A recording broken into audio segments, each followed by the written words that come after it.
So now I'm gonna teach you the laws of exponent. So first, there's what we call the product law.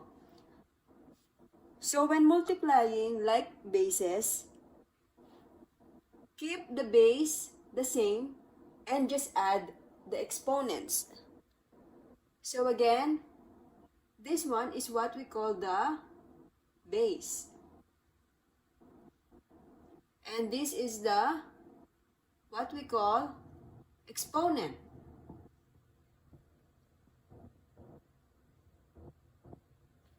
So notice that the bases are the same, right? So in the product law of exponent, when the base are the same, we just have to copy that base and add each of the exponents. So for example, we have 4 raised to the power of 3 multiply to 4 raised to the power of 2. Notice that the base are the same. So applying the law, we just have to copy the base, which is 4, and add the exponents, which are 3 and 2. So what's the answer? 4 raised to the power of 5. Easy, right? Next, what if we have 6 raised to the power of 4 multiply to the 6 raised to the power of 5. Again, by applying the law, when the bases are the same, we just have to copy it, right? So copy 6 and add the exponents. So we have 4 and 5. And that would give us 6 raised to the power of 9. So that's how we multiply numbers with exponents of the same base with different exponents. So just copy the base and add the exponents. So now, what if the bases are different? So say x raised to n times y raised to the power of n. Notice that the bases are different. So it's the other way around. And the exponents are the same. So how do we do this? So this would be also the same as x, y raised to the power of n, since both have the same exponent. So let's give an example. What is 4 raised to the power of 2 multiply to 5 raised to the power of 2? So by applying the law, we could say that 4 times 5 raised to 2. Right? xy. Here, x is 4 and y is 5. So 4 and 5 raised to the power of 2.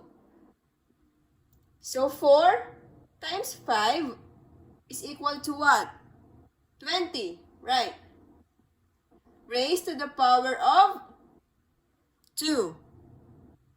Which is also, we could say that 20 squared is equal to 400.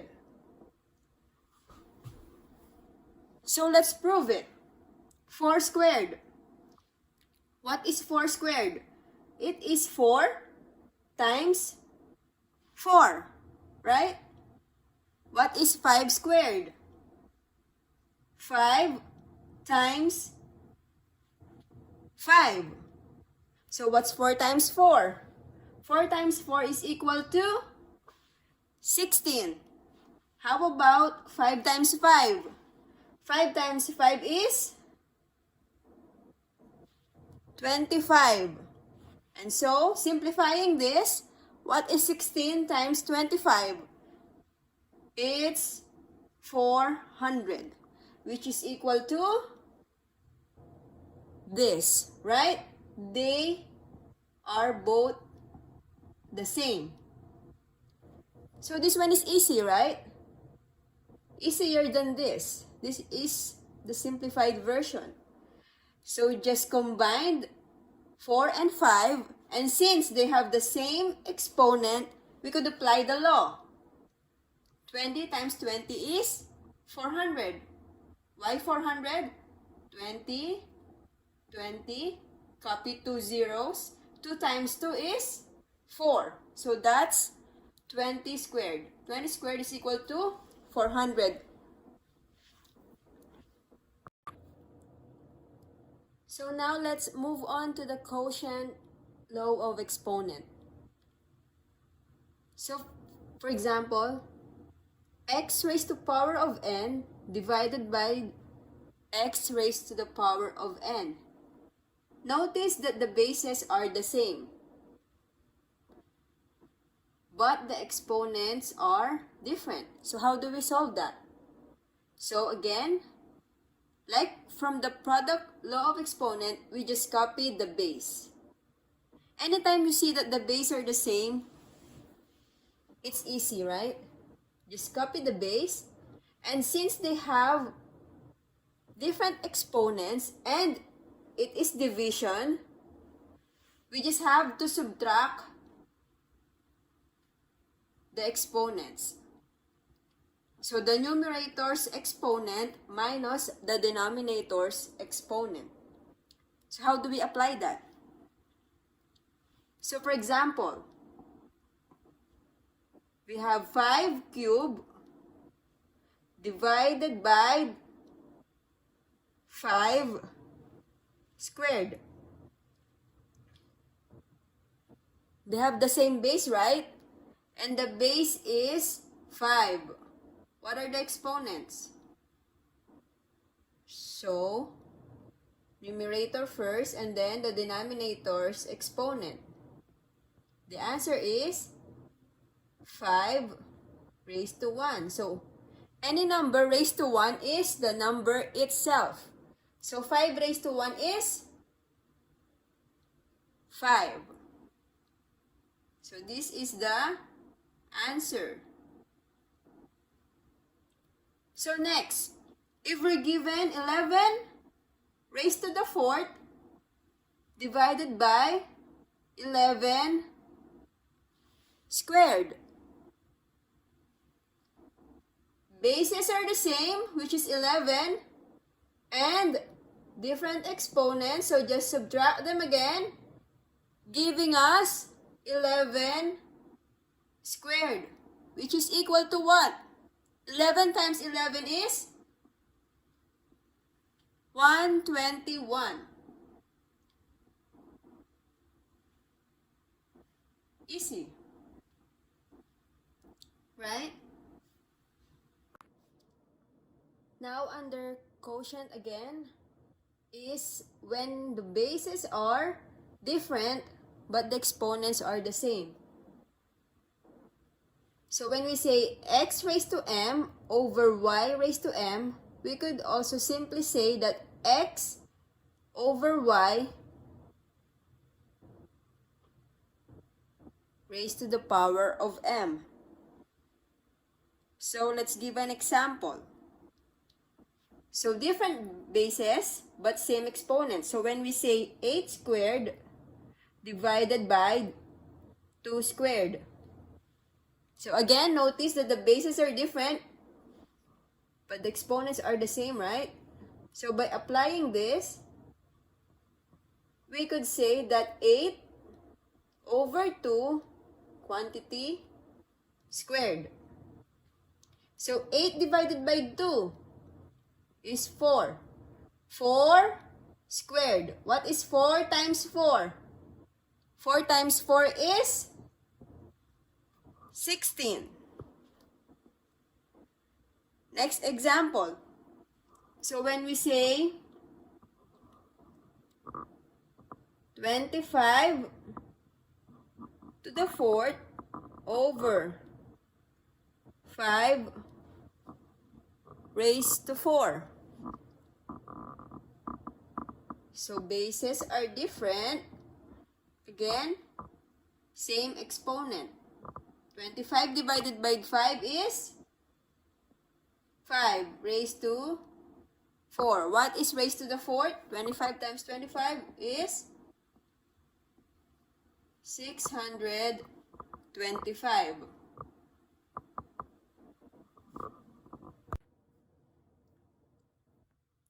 So next is the power law of exponent. So in a given, like for example, this is already raised to a power, right? And then it is raised again to another power. So we just simply multiply the exponents. So for example, if we are given 2 cubed raised to the power of 4. So how do we solve that? So by applying the law, it will be equal to 2 cubed times 4. So the answer is 2 raised to the 12. Right? Because this is also equal to 2 cubed times 2 cubed times 2 cubed times 2 cubed. Because we were asked to solve 2 cubed raised to the power of 4. So again, going back to the basics of the multiplication power of exponent, when the bases are the same, we just add the exponents. So it's equal to 2, 3 plus 3 plus 3 plus 3. 3 plus 3 is 6, plus 3 is 9, plus 3 is 12. So the answer is 2 raised to the 12, which is same as that one, right? So instead of doing all this, when you were asked to solve this kind of problem, just apply the power law of exponent. So just multiply both powers and copy the base. So let's give another one more example. So if we were asked to solve what is 3 cubed raised to the power of 2. So by applying the law, we just have to copy the base and again multiply the exponents. So 3 raised to, what is 3 times 2? 3 times 2 is 6. So the answer is 3 raised to 6. So how do we check if our answer is correct? So going back to the basics, this, when we write this in long term, we could also say that this is equal to 3 cubed times 3 cubed. Why? Because it is raised to the power of 2, so we have to write this 2 times. And then, from the multiplication law, when these are the same, so the bases are the same, we just have to copy the base and add the exponents. Remember? So 3 raised to, what is 3 plus 3? 3 plus 3 is 6.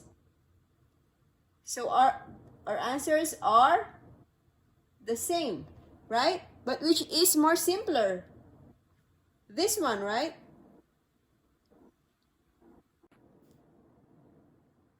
And also one more thing. I don't want you to forget this one, zero exponent. So what does it mean? So any number raised to 0 is always equal to 1. So when we say, what is 2 raised to 0, 3 raised to 0, 1 million raised to 0, all of this is equal to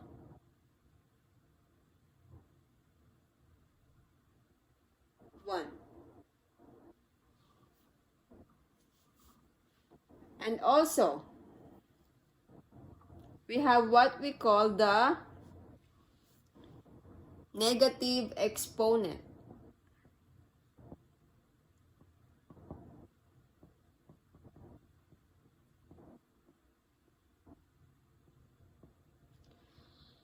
So if you encounter a negative exponent, you could rewrite this in another way. So for example, you were given x raised to the power of negative n.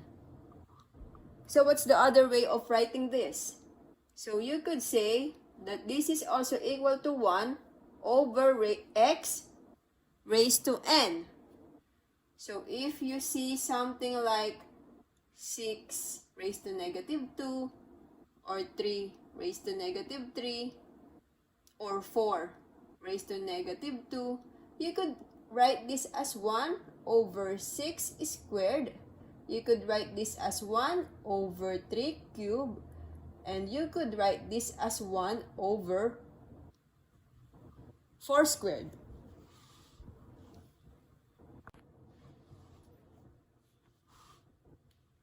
Okay, so to the final part of our video for today, I would like you guys to practice these 8 questions, and we will answer it one by one on our next video. So this is, for now, just numbers. And next time we will try applying the laws with variables now. So we're gonna use x, y, a, b, and all those